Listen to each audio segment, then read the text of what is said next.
Yo, what up, Toshi here. Today, we're going to be talking about just whatever I feel like mentioning.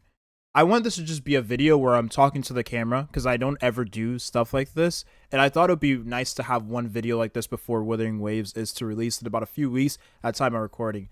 I just want to reflect on gaming in general, at least gaming towards like the launch and like the actual launch of the game and like how good it actually feels to be in that time period for the game. So I've been playing gacha games for years now. The first game I really got into was Genshin, I want to say.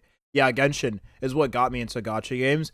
And well, no. I played Summoner's War back in the day, but I didn't know it was a gacha game. I did not know. I genuinely did not know it was a gacha game. But the first game to get me into gacha gaming was definitely Genshin Impact. I remember playing it around 2021. I want to say, yeah, 2021. I remember hopping into it and thinking nothing of it because I remember like a friend I had played it and I was like, "What game is that?" And they were like, "Oh, it was Genshin." They had like Venti or something on the screen. They were like, "They gotta do their dailies." I was like, "Oh, okay, whatever." I was used to games having like daily quests stuff like that. I played MMOs. I played like Adventure Quest Worlds. I played all of the Art 6 entertainment games. I've played a little bit of like Flash MMO stuff like that, but yeah, I was very familiar with like the daily commission, daily quest type thing. So it was a very easy conversion to hop into Genshin Impact and understand what I'm getting into. But it really, the gotcha aspect really broke into me. I would say probably about when I lost my first 50-50.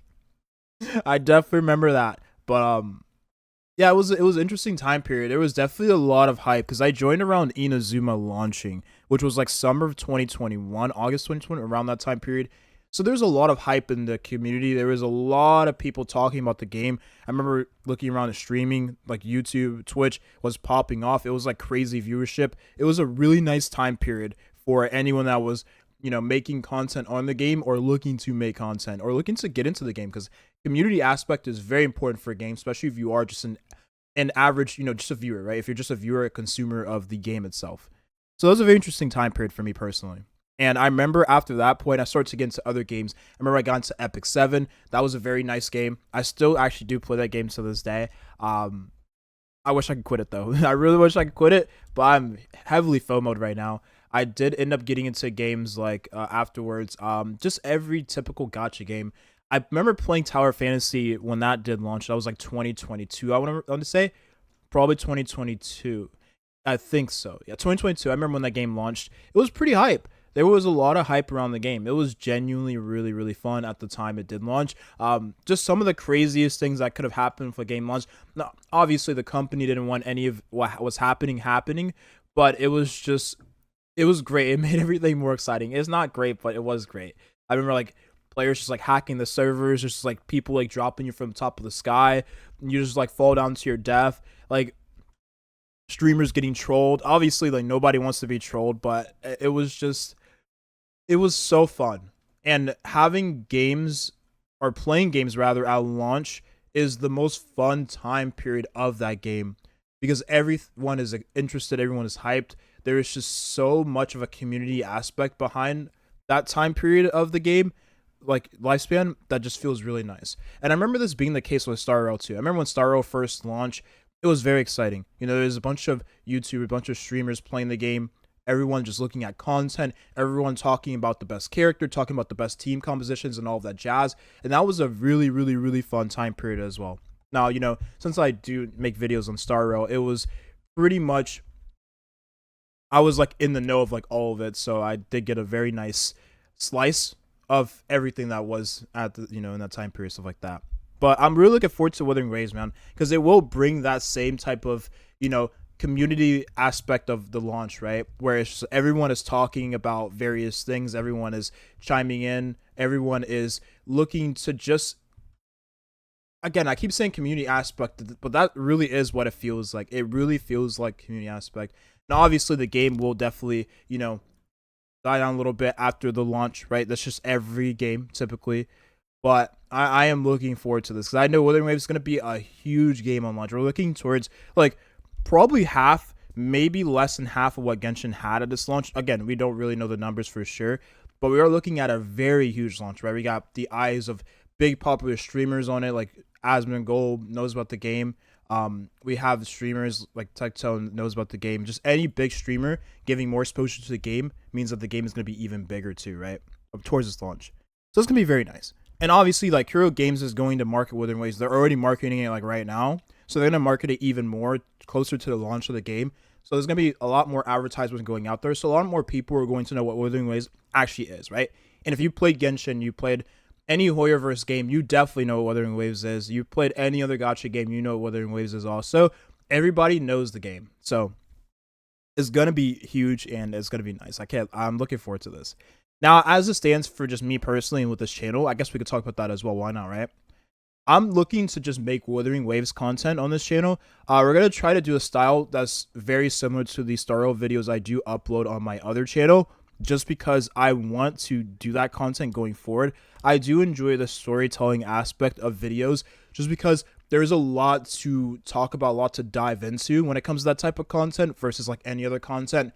I feel like I can always come up with a video topic when I am doing those type of videos, where if I'm doing guides, I have to wait for a character release, or if I'm doing like any type of news coverage, I'm waiting for news to drop, right? I like to be more proactive than reactive when it comes to making content, if that makes sense. Obviously, you can do various different things when you are doing guides, but let's be real. I don't have access to the test server. I didn't even ask for access to the test server. I don't want to ask for test server access. So I'm not getting, characters early. So it's going to be very hard for me to even compete in that front.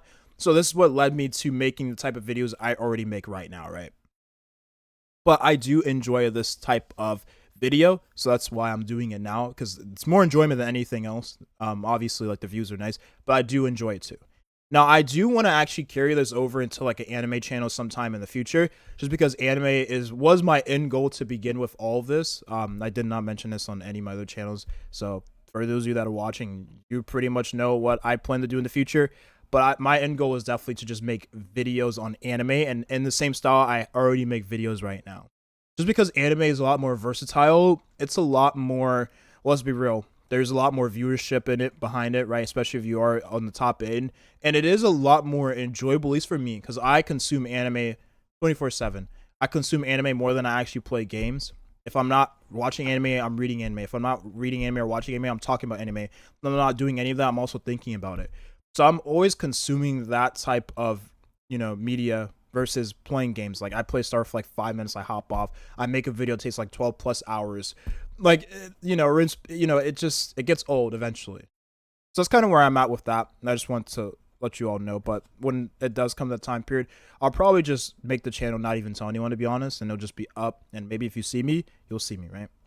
But anyways, it's going to be the video here. I just want to talk about all of the Wuthering Waves on the launch and stuff like that, and just reflect back on the time period for the gaming when I was playing those games at launch. Tower Fantasy, Genshin Impact 2.0 launch. That was really hype, right? It felt like a new launch of the game. And I remember Starro launching. I remember Nikke launching. Although Nikke launching was more of like a time period where the game was getting shit on by like every player that played gacha games, just because of, people just not liking the game in general. But it definitely did change over time, and now people love the game.